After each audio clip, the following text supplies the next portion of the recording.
그러므로 이제는 여호와를 경외하며 온전함과 진실함으로 그를 섬기라.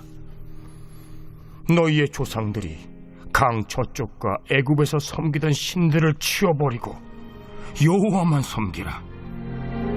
만일 여호와를 섬기는 것이 너희에게 좋지 않게 보이거든 너희 조상들이 강 저쪽에서 섬기던 신들이든지 또는 너희가 거주하는 땅에 있는 아모리 족속의 신들이든지 너희가 섬길 자를 오늘 택하라.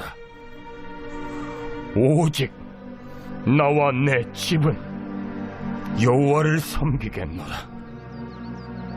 하니 백성이 대답하여 이르되 우리가 결단코 여호와를 버리고 다른 신들을 섬기기를 하지 아니하오리니 이는 우리 하나님 여호와께서 친히 우리와 우리 조상들을 인도하여 애굽 땅 종되었던 집에서 올라오게 하시고 우리 목전에서 그 큰 이적들을 행하시고 우리가 행한 모든 길과 우리가 지나온 모든 백성들 중에서 우리를 보호하셨음이며 여호와께서 또 모든 백성들과 이 땅에 거주하던 아모리 족속을 우리 앞에서 쫓아내셨습니다. 그러므로 우리도 여호와를 섬기리니 그는 우리 하나님이심이니이다. 너희가 여호와를 능히 섬기지 못할 것은 그는 거룩하신 하나님이시요 질투하시는 하나님이시니 너희의 잘못과 죄들을 사하지 아니하실 것임이라. 만일 너희가 여호와를 버리고 이방 신들을 섬기면 너희에게 복을 내신 후에라도 돌이켜 너희에게 재앙을 내리시고 너희를 멸하시리라. 하니 백성이 여호수아에게 말하되 아니니이다. 우리가 여호와를 섬기겠나이다 하는지라. 여호수아가 백성에게 이르되 너희가 여호와를 택하고 그를 섬기리라 하였으니 스스로 증인이 되었느니라. 우리가 증인이 되었나이다. 그러면 이제 너희 중에 있는 이방 신들을 치워버리고 너희의 마음을 이스라엘의 하나님 여호와께로 향하라. 우리 하나님 여호와를 우리가 섬기고 그의 목소리를 우리가 청중하리이다. 목요일을 시작하며 아침을 여는 묵상의 자리에 올라오신 사랑하는 기리회 교회 교우 여러분, 좋으신 주님께서 오늘 우리의 삶 모든 자리 함께 동행하시며 걸음을 선한 길로 인도해 주시기를 간절히 축복합니다.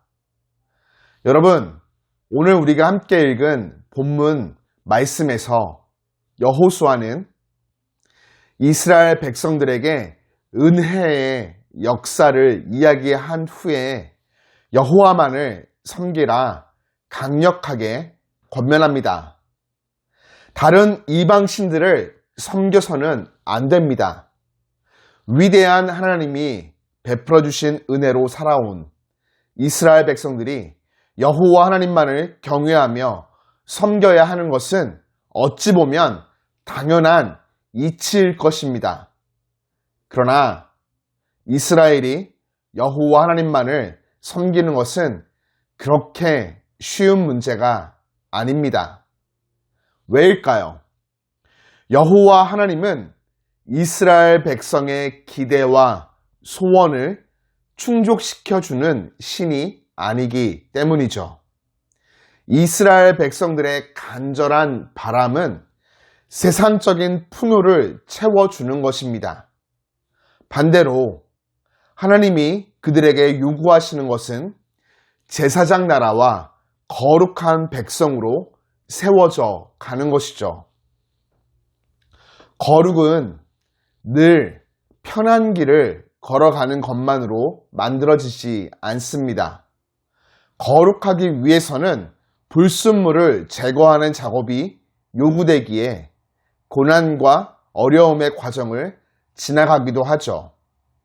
여기에 이스라엘과 여호와 하나님 사이에 인식 차이가 존재합니다. 예를 들어 하나님이 이스라엘에게 흉년의 때를 보내게 하실 때 이스라엘에게 풍요를 약속하는 바알신 같은 존재는 하나님 외에 그들이 선택할 수 있는 멋진 옵션이 됩니다. 그들은 당연히 하나님만을 섬겨야 함에도 불구하고 언제든지 이를 당연히 여기지 않을 수 있었던 것입니다.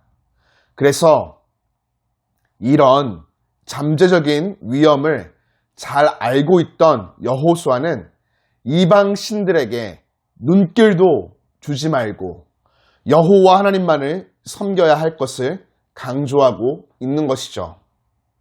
우리 안에도 이런 신앙의 자세가 언제든지 마음 중심에 들어와 자리할 수가 있습니다. 그렇게 늘 조심해야 하죠. 하나님을 그저 우리의 소원과 필요를 공급해 주시는 분 정도로 여기며 신앙생활 할 수 있다는 것입니다.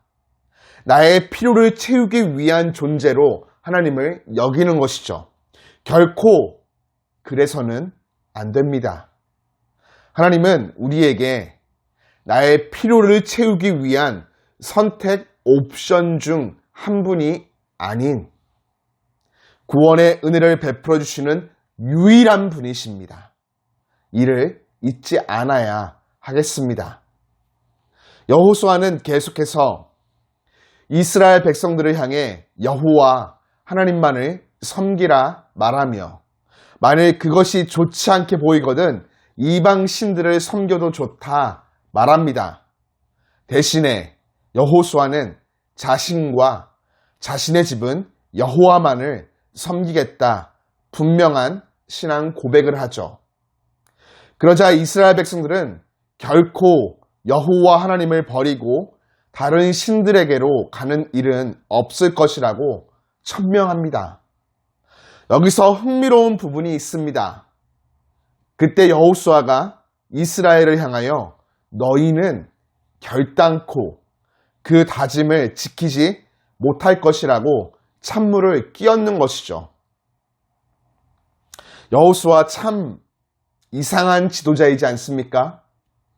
이스라엘 백성들의 의지를 이렇게 묵사발 내는 것은 무례한 행동이 아닌가 생각해 보게 됩니다.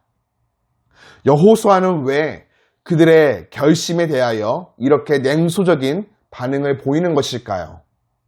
그 이유는 여호수아가 볼 때 하나님을 섬기는데 방해가 되는 것이 바로 그들 안에 있던 하나님을 섬기려 하는 자세라고 판단하였기 때문입니다. 조금 어렵게 느껴질 수 있는 말인데요.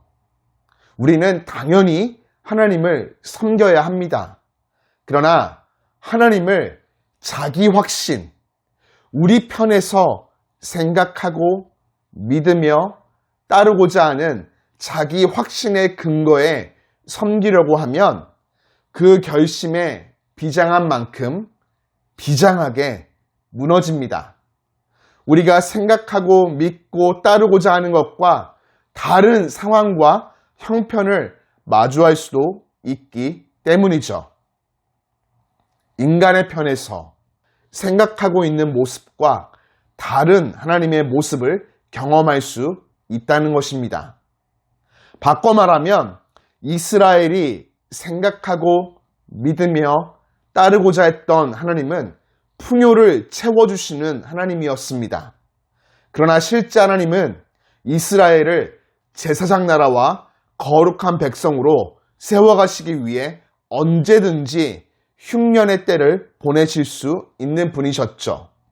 그렇기에 이스라엘이 갖고 있던 자기 확신에 근거하여 하나님을 믿고 섬기려 한다면 언제든지 그 신앙은 무너질 수 있다는 것이죠. 그렇다면 이스라엘과 오늘 우리에게 필요한 참 신앙의 자세는 무엇일까요? 자기 확신에 근거한 신앙이 아닌 하나님 확신에 근거한 신앙입니다.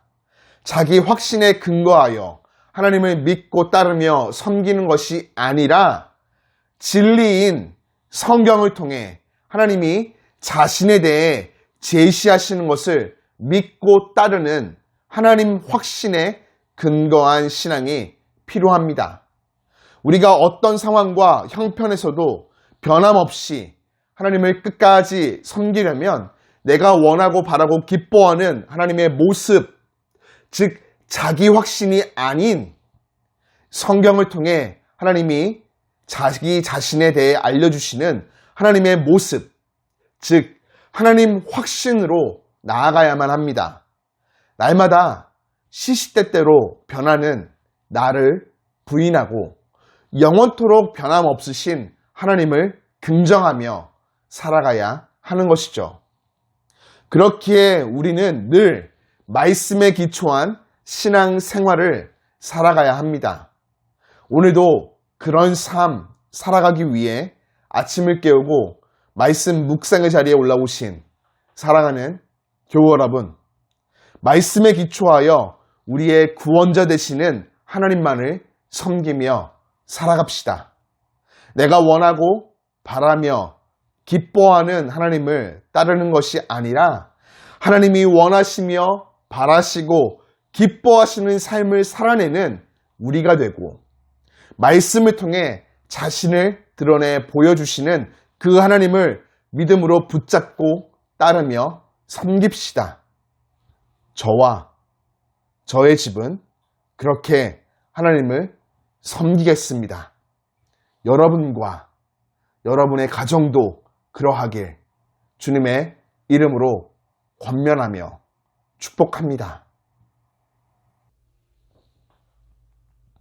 살아계신 하나님, 오늘도 상쾌한 하루를 허락해 주심에 감사를 드립니다. 하나님의 거룩한 뜻 안에 오늘 주어진 모든 삶이 거하기를 원합니다. 내 안에 하나님만을 사랑하고 그 말씀에 순종하며 기쁨으로 따를 수 있는 선한 마음을 심어 주옵소서. 많은 선택과 결정 앞에 기도하게 하시고 내가 원하며 바라고 기뻐하는 것에 집중하며 사는 인생이 아닌 하나님이 나에게 원하시고 바라시며 기뻐하시는 것에 집중하며 이를 이루어가는 복된 인생 살아갈 수 있도록 인도해 주옵소서.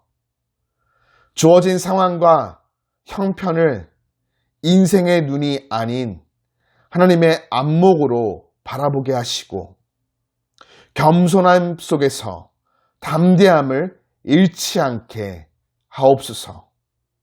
나와 나의 가족, 나의 직장, 나라와 백성을 주님께 맡겨드립니다.